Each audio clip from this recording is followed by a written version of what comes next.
Shivam रतोड़ी analysis में आपका स्वागत है। दोस्तों, एक महीने से भी कम समय रह गया है महाराष्ट्र में विधानसभा के चुनाव होने के लिए। और हर कोई जानता है कि ये जो चुनाव है, इनके जो परिणाम होंगे वो भविष्य की राजनीति को तय करेंगे। अगले 5-10 साल तक जो है इन चुनावों के परिणाम इफेक्ट डालेंगे, प्रभाव डालेंगे, उसका स्पष्ट प्रभाव पड़ेगा। क्योंकि जो अभी 2024 के लोकसभा के चुनाव हुए वे अपने में अलग से थे, अद्भुत थे। क्योंकि एक जो झूठ का एक फैलाया गया था आडंबर, जो वो था, उसके उसमें मतदाता आ गए। लेकिन हरियाणा के चुनावों से वो जो झूठ है उसके बादल कुछ छट गए। महाराष्ट्र में दोनों गठबंधन है, महायुति और एमवीए। इनमें से एमवीए है यानी महाविकास आघाड़ी, यानी शरद पवार, उद्धव ठाकरे और कांग्रेस, अब तक के जो कुछ लग रहा है, जो इनके काम चल रहा है, जो इनकी गतिविधियां चल रही हैं, जो इनकी बयानबाजी हो रही है, उससे ये लग रहा है कि ये इन्हें एमबीए में नहीं लड़ना है, इन्हें महायुति के खिलाफ नहीं लड़ना है, बल्कि आपस में ही लड़ना है। और इसका जनता पर क्या प्रभाव पड़ेगा, अभी सीएसडीएस जो नीति करके सर्वे संस्था है उसमें काफी कुछ पता चला है। इससे पहले मैं इस विषय पर आऊं, आपसे मेरा निवेदन है कि जो लोग सही राजनीति चाहते हैं, जो मोदी जी के समर्थक हैं, जो हिंदुत्व के पक्षधर हैं, वो मेरे इस चैनल को सब्सक्राइब करेगा, शेयर कीजिएगा और इस पर कमेंट जरूर करें, ताकि आपकी राय से भी मुझे पता चले क्या हो रहा है, आप जनता क्या चाहती है, आप लोग क्या चाहते हैं, बुद्धिजीवी समाज क्या कहना चाहता है। धन्यवाद। तो ये मैं कह रहा था कि ये जो महाविकास आघाड़ी और महायुति में जो है, ये लड़ाई अभी फिलहाल नहीं दिख रही है। अभी लड़ाई दिख रही है महाविकास आघाड़ी। अगर आप पिछले 15 दिनों का खाका देखें, 15 दिनों की घटनाएं देखें, तो चाहे संजय राउत हो, चाहे कांग्रेस का अध्यक्ष नाना पटोले हो, ये सब आपस में ही लड़ रहे हैं। शीट शेयरिंग को लेकर के जो है बिल्लियों की लड़ाई लड़ रहे हैं। और इस बिल्ली की लड़ाई में फायदा किसे होगा? इस बिल्ली की लड़ाई में फायदा हमेशा बंदर को हुआ और वो शांत भाव से देख रहा है। अब ये स्थिति क्यों आई? हरियाणा के चुनाव के बाद से जो राहुल गांधी का मुलम्मा चढ़ा हुआ था उतर गया। अब वो कोई उनकी बात को सीरियसली नहीं लेता है और जो आदेश देने का प्रभाव था उसका कोई फर्क नहीं पड़ रहा। अब ये जो लड़ाई है, इस समय दो लोगों की लड़ाई है और दो लोगों के अस्तित्व की लड़ाई है। वो दो लोग कौन है? राहुल गांधी और उद्धव ठाकरे। इनमें से एक आदमी तो जी रहा है अतीत में और एक ताजी ताजी जो उसको उपलब्धि मिली है इस लोकसभा चुनाव में, उसको लेकर के जी रहा है। और झगड़े का बिंदु यही है। इस जो शीट शेयरिंग का जो कुछ चल रहा है, उसके पीछे कारण क्या है कि उद्धव ठाकरे की जो शिवसेना है, तो जब पहले पूर्ण शिवसेना थी तो दूसरे नंबर पर थी जब वो बीजेपी के साथ मिलकर के लड़ी। लेकिन उसकी पूरी फौज जो है निकल गई, करीबन 10-15 उनके पास रह के बाकी 30-40 करीबन 40 के आसपास शिंदे के पास चले। और इन चुनावों ने, बीते चुनावों ने, जो लोकसभा के चुनाव हुए थे, उसने साबित कर दिया कि जो मराठा है, जो शिवसेना के बरसों से चले आ रहे और जिनके कंधों पर शिवसेना टिकी है, वे मतदाता, वे समर्थक शिंदे के साथ चले गए। जो हिंदुत्व की लड़ाई लड़ रहे थे, जो हिंदुत्व को बचाने की लड़ाई लड़ रहे थे, वे लोग जो बड़े गर्व से कहते हैं कि हाँ, हमने अयोध्या का ढांचा तोड़ा, जिसे बाबरी मस्जिद कहते हैं, आज उसका जो उत्तराधिकारी है, उन बाला साहब ठाकरे का जो बेटा है, वो दर्शन करने तक नहीं गया, उल्टे जो है उसकी आलोचना करता है। और दूसरी तरफ राहुल गांधी है, जो बिल्कुल 2024 के चुनाव में चित्त पड़ा हुआ था और इस समय जाकर के इन चुनाव में उसका प्रदर्शन बड़ा अच्छा रहा। हालांकि अपना व्यक्तिगत प्रदर्शन नहीं था, यह प्रदर्शन था जो सहयोगी गठबंधन के जो दल हैं उनकी वजह से उसको ये मिला। शरद पवार और शिवसेना। लेकिन इसमें भी एक लोचा और है कि जो उद्धव ठाकरे है, अब उसके पास वोट रह गया मुस्लिम वोट, और जो कांग्रेस है उसकी राजनीति सिर्फ मुस्लिम की रही, और ये टकराव मेनली जो है मुस्लिम बहुल इलाकों में बहुत हो रहा है। मुंबई में सही, मुंबई में जैसे मुंबई में एक बहुत बड़ा वर्ग मुस्लिम का है, उस पर भी इनका जो मुंबई की 36 सीटें हैं उस पर टकराव चल रहा है। ऐसे जहाँ जहाँ ये लोग हैं, मुस्लिम बाहुल्य है, या जो वोट बैंक प्रतिपक्ष का रहा है यानी एमवीए कर रहा है, उसके लिए लड़ाई कोई अपने पिछले आंकड़े देख रहा है और कोई अपना 2024 का आंकड़ा देख रहा है। तो इसलिए ये जूतों पैदा हो रही है, इतनी आज तक आपने कहीं नहीं देखी होगी किसी गठबंधन को। तो सिर्फ एक नाम का ही गठबंधन है, यहां तो एक दूसरे पे चाकू लेकर के वार हो रहे हैं। अब 2024 में जिस तरह से राहुल को उभारा गया चुनाव के बाद, ये जो है सेवर है कांग्रेस का, और इसने विपक्ष को बड़ा वो कर दिया, और हालांकि 52-53 से 99 ही पहुंचे, 3 फिगर में तब भी नहीं पहुंचे, लेकिन उसका महामंडन कर दिया। किसने कर दिया? वो लोग जो इस सरकार को नहीं चाहते थे। दूसरा, वह विदेशी, ये लोग उनके एजेंट हैं जो चाहते हैं कि ये सरकार यहां पर ऐसी कटपुतली सरकार बने जो विदेशियों के इशारे पे चले, और विशेषकर सीआईए के इशारे पे चले, वेस्टर्न ब्लॉक के इशारे पर चले, और जिनपिंग के इशारे पर चले। ये केवल भारत एक ऐसा मामला है जहां पे दोनों विपरीत ध्रुव, इंटरनेशनल पॉलिटिक्स के विपरीत ध्रुव, चीन और अमेरिका दोनों साथ हैं। सिर्फ उनका दोनों का एक ही उद्देश्य है कि मोदी को किस तरह हटाया जाए। तो उन लोगों ने बड़ा काफी कुछ किया इनको प्रमोट करने के लिए, पैसा सब कुछ दिया। आपने देखा ही होगा किस तरह से जो किसान आंदोलन के नाम पर किस तरह से पैसा बहाया गया। 1 साल से ऊपर तक उनको बिठा के रखा, उनको पैसा दिया गया, और बाद में उनका क्या रिजल्ट निकला? 1170। जो सबसे बड़ा नेता था सिंह चढ़ूनी, उसको मिले 1170 वोट। तो आप सोच सकते हैं किस तरह का फ्रॉड चल रहा था। तो अब मैं महाराष्ट्र में पुनः आता हूं। आपने आजकल देखा होगा कि किस तरह से चर्चाएं चल रही है कि संजय राउत मोदी शाह को मिला, उद्धव ठाकरे देवेंद्र फडणवीस को मिले। इस ढंग से जो है अफवाहें फैलाई जा रही है, और इस अफवाह को फैलाने के पीछे जो है कोई भी तथ्य नहीं है। आप बोलते रहेगा सूत्र है, कोई सूत्र नहीं है। ये सिर्फ इनकी जो है आपस में वोट लेने की, वो सीट ज्यादा से ज्यादा सीट लेने की रणनीति है।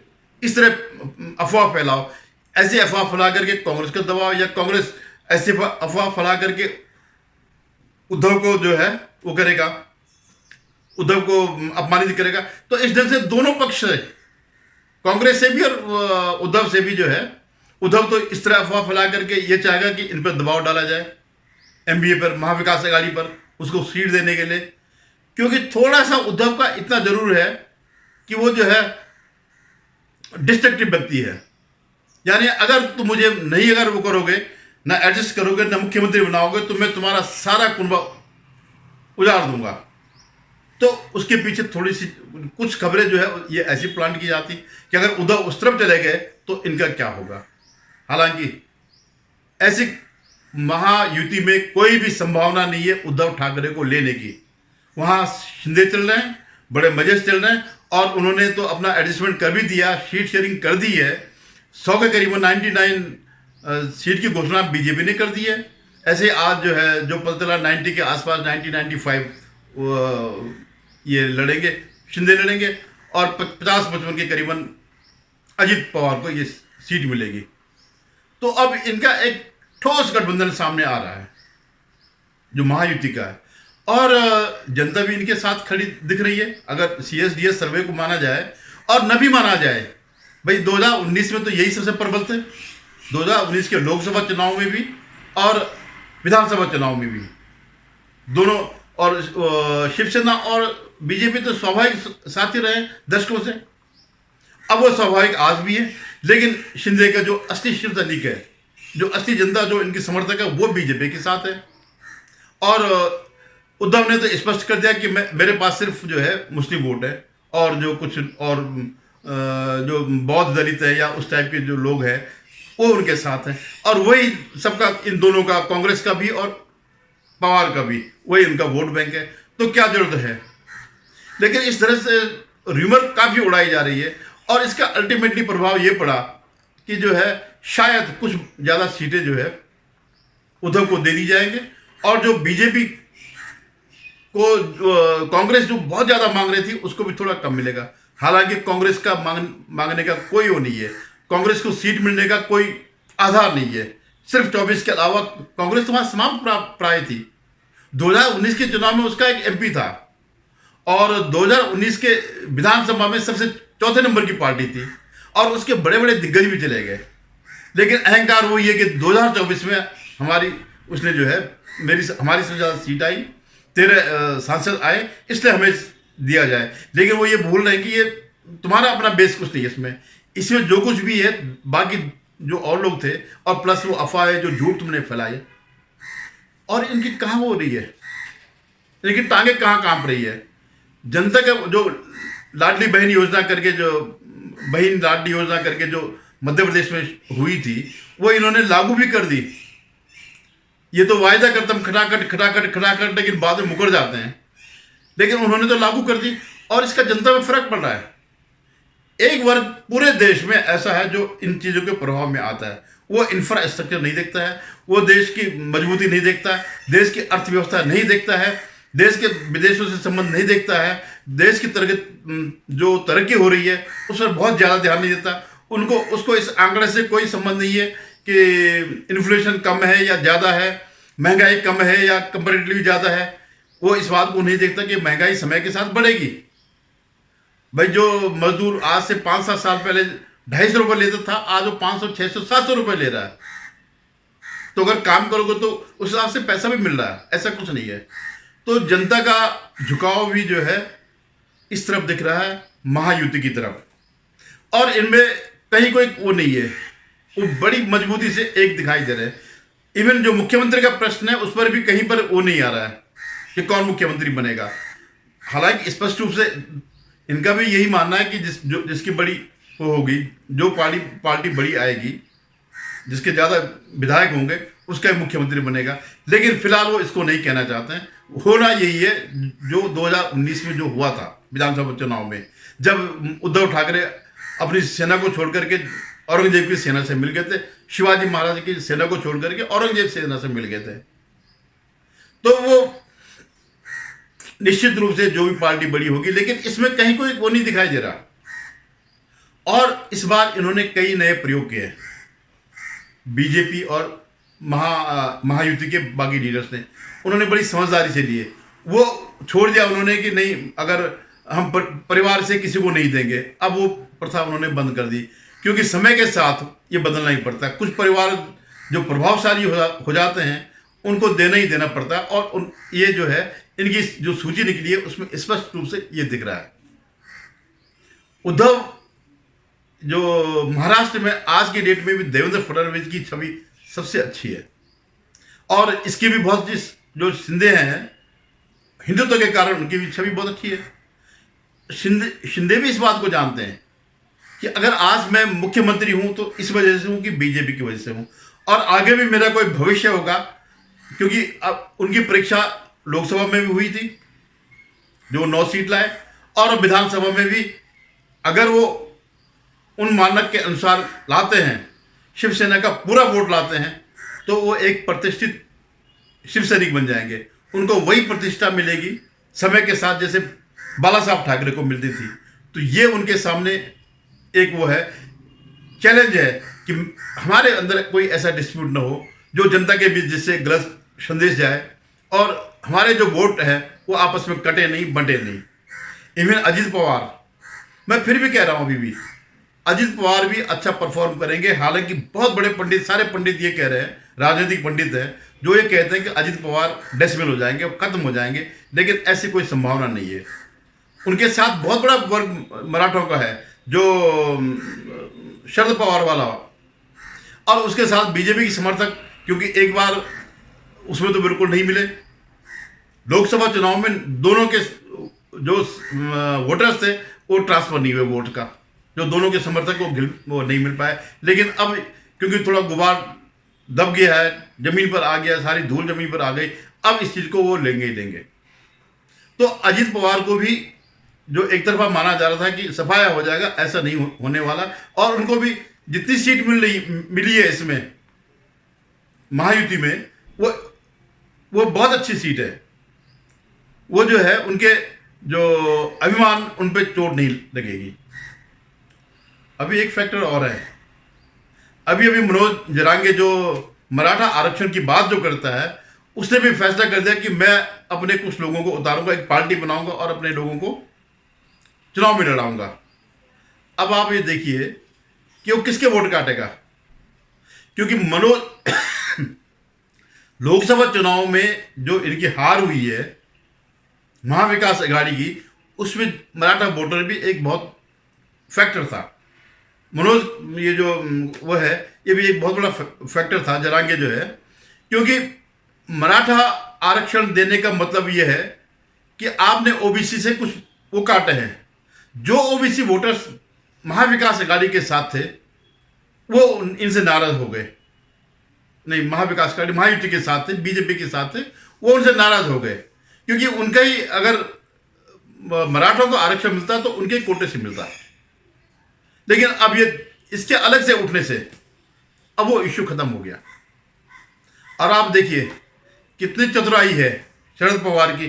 शरद पवार कई बार चीफ मिनिस्टर रहे हैं महाराष्ट्र में, केंद्र में मंत्री रहे हैं, लेकिन वो इसको इश्यू तो बनाते हैं, लेकिन कभी उन्होंने इसे सॉल्व करने की जरूरत नहीं समझी। वो एक इश्यू को बना के रखना चाहते हैं वोट बैंक की राजनीति के खातिर, और इस बार वो शायद बेनकाब हो जाएंगे। अगर मराठे उनसे हट गए और जरांगे के साथ आ गए तो उनकी स्थिति बहुत खराब होने वाली है, यह आप मान के चलेगा। लेकिन वो क्या कर रहे हैं, अभी दो बिल्लियों को लड़ने दे रहे हैं, तू भी लड़ तुम लड़ो फिर मैं। वो अपना तटस्थ होकर के बैठ रहे हैं, बाद में जो है अपना हिस्सा काट लेंगे, और उन्होंने काट ही लिया। जैसे कि अभी जो खबर आई है कि इनका समझौता हो गया और 60 70 75 करीबन शरद पवार को भी सीट मिल रही है, जबकि जब उनकी पूरी पार्टी चले गई तो उनके वो इस लायक नहीं है। लेकिन उनका यह है कि भाई लोकसभा चुनाव में उन्होंने, उनका स्ट्राइक रेट बहुत अच्छा रहा, 10 में से 8 सीट उन्होंने जीती। लेकिन वो 8 सीट ऐसी है कि जो उनका अंतिम निचोड़ है। उनका पूरा जो राजनीति है 40-50 साल की, वो उसी जगह पर है। वही मराठावाड़ और ये जो क्षेत्र उनके पॉकेट्स है, वो इतने समय तक रहे, कभी भी वो नंबर 1 की पार्टी नहीं रहे। यानी अपने को भले ही चाणक्य कहते हो, लेकिन कभी भी निर्बाध रूप से महाराष्ट्र के एक छत्र नेता नहीं रहे। जब भी रहे वो तिकड़ों में भी रहे, इससे तिकड़म कर, उससे तिकड़म कर। और अब शायद ये उनका अंतिम चुनाव होगा। मन में तो खैर पॉलिटिशियन कभी रिटायरमेंट तो चाहता नहीं है, लेकिन जब परिस्थितियां ऐसी, अगर माना ये हार जाता है इस समय महाविकास अघाड़ी, तो अगले 5 साल तक इनका वो चौपट हो जाएगा, कैरियर चौपट हो जाएगा। कांग्रेस पुनः पुरानी जगह चले जाएगी, उद्धव ठाकरे समाप्त हो जाएंगे, और शरद पवार भी अपने एक दायरे में सीमित हो जाएंगे, जहां से वो एक कुछ नहीं कर पाएंगे सिवाय तिकड़म करने के। और जो उनकी अंतिम इच्छा है कि अपनी बेटी को प्रतिष्ठापित करना, वो भी शायद नहीं हो पाएगा। तो ये जो महाराष्ट्र के चुनाव है, बहुत आगे के लिए एक दिशा निर्देश देंगे, एक आगे का रास्ता दिखाएंगे कि आगे देश की राजनीति में क्या होगा। धन्यवाद। पुनः निवेदन है कि आप मेरे चैनल को देखिएगा, सब्सक्राइब करेगा।